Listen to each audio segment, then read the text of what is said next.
तो चलिए आज बात करते हैं उस खबर की जिसने सोशल मीडिया पे आप कह सकते हैं काफी हलचल मचा दी है। हाँ बिल्कुल। असम की इंस्टाग्राम मॉडल अर्चिता फुकन जी, जिन्हें लोग बेबी डॉल आर्ची के नाम से भी जानते हैं जी, और अमेरिकन अडल्ट फिल्म स्टार केंद्र लस्ट, जिनका एक साथ एक बोल्ड फोटोशूट सामने आया है। बिल्कुल, और ये खबर तो मतलब आग की तरफ फैली है। हमारे पास जो जानकारी है वो ज्यादातर हाल के ऑनलाइन लेखों और सोशल मीडिया पर जो भी बातचीत चल रही है उसी से है। अच्छा, तो आज हम कोशिश करेंगे कि ये जो अचानक से जोड़ी बनी है इसके पीछे क्या कहानी हो सकती है, लोगों का क्या रिएक्शन है और सवाल क्या उठ रहे हैं, है ना। हाँ, और ये जोड़ी अपने आप में थोड़ी क्या काफी चौंकाने वाली है। मतलब एक तरफ भारत की एक उभरती हुई इन्फ्लुएंसर और दूसरी तरफ एक जानी मानी अमेरिकन अडल्ट स्टार एक ही फ्रेम में। सही बात है। ये कौन है? अर्चिता फुकन, जैसा आपने कहा, असम से हैं, इंस्टाग्राम मॉडल हैं, उनका हैंडल है बेबी डॉल आर्ची और सोशल मीडिया पे उनकी अच्छी फॉलोइंग है। ठीक है। और दूसरी तरफ है केंडल लस्ट, वो अमेरिका की अडल्ट फिल्म इंडस्ट्री का एक बहुत बड़ा मतलब स्थापित नाम है, उनकी अपनी ग्लोबल फॉलोइंग है। राइट। और हुआ ये कि इन दोनों ने हाल ही में एक फोटोशूट करवाया बिकिनी स्टाइल में। काफी बोल्ड तस्वीरें थी। जी हाँ। और जैसे ये तस्वीरें इंटरनेट पर आई वायरल हो गई। जबरदस्त वायरल, मतलब तस्वीरें आई और गूगल सर्च ट्रेंड्स में एकदम से उछाल आ गया। अच्छा। हाँ, लोग धड़ाधड़ सर्च कर रहे थे, जैसे ये बेबी डॉल आर्ची कौन है, अर्चिता फुकन केंडल लस्ट के साथ क्यों फोटो खिंचवा रही हैं, और एक बड़ा सवाल ये भी कि भाई क्या ये कोई नया बड़ा कोलैबोरेशन होने वाला है। हाँ, और यहीं से फिर वो अटकलों का बाजार गर्म हो गया, है ना। सुनने में आ रहा है कि ये सिर्फ एक मतलब अचानक हुआ फोटोशूट नहीं है, हो सकता है कोई सोची समझी रणनीति हो। बिल्कुल बिल्कुल।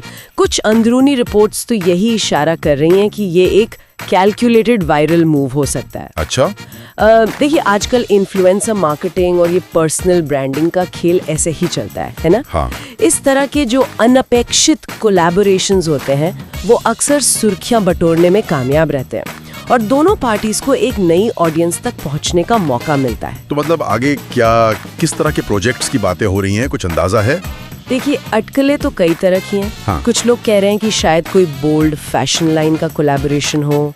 कुछ बातें एक OTT अडल्ट वेब प्रोजेक्ट की भी चल रही हैं। ओह। लेकिन यहाँ ये ध्यान रखना जरूरी है कि ये सब अभी सिर्फ अटकलें हैं। हाँ। है ना, पक्का कुछ नहीं कहा जा सकता। हाँ, ये भी हो सकता है कि सिर्फ पब्लिसिटी स्टंट हो। बिल्कुल, पूरी तरह मुमकिन है, या फिर हो सकता है किसी बड़ी चीज की शुरुआत हो। आजकल वैसे भी पब्लिसिटी और असल प्रोजेक्ट के बीच की लाइन थोड़ी धुंधली सी हो गई है। सही कहा, ये वाकई दिलचस्प है। वैसे अर्चिता के लिए वायरल होना कोई नई बात तो है नहीं, उनकी पहले भी एक रील काफी चली थी, वो साड़ी वाली। हाँ, वो साड़ी वाली रील, उसने लाखों व्यूज बटोरे थे। और उससे ने काफी पहचान मिली थी, ये बात सही है। और कौन जाने, शायद इसी तरह की जो वायरल सफलता होती है उसी ने अंतर्राष्ट्रीय स्तर पर लोगों का ध्यान खींचा हो।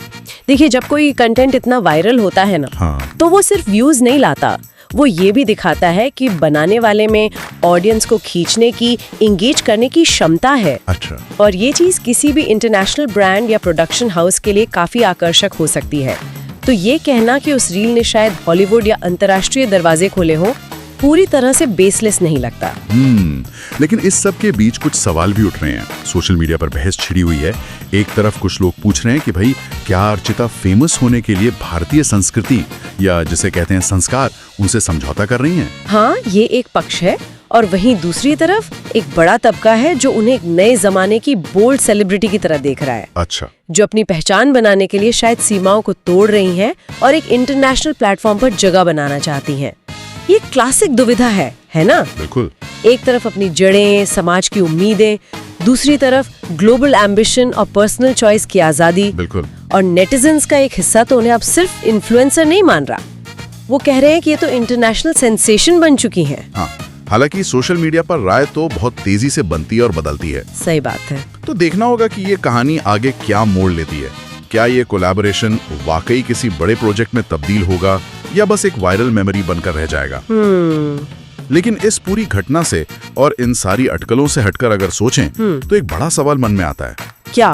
कि इस तरह का जो अप्रत्याशित मेल है, मतलब सीमा पार, भारत और अमेरिका, हाँ, और अलग अलग इंडस्ट्रीज भी सोशल मीडिया इन्फ्लुएंसिंग और एडल्ट एंटरटेनमेंट। जी। इन दो दुनियाओं के लोगों का एक साथ आना, ये ऑनलाइन प्रसिद्धि, पर्सनल ब्रांडिंग और यहाँ तक कि हमारी जो सांस्कृतिक धारणाएं हैं उनके भविष्य के बारे में क्या इशारा करता है? ये वाकई एक महत्वपूर्ण सवाल है। क्या हम एक ऐसे दौर में जा रहे हैं जहाँ शोहरत और ब्रांड बनाने के लिए इस तरह के क्रॉसओवर और भी आम हो जाएंगे? शायद।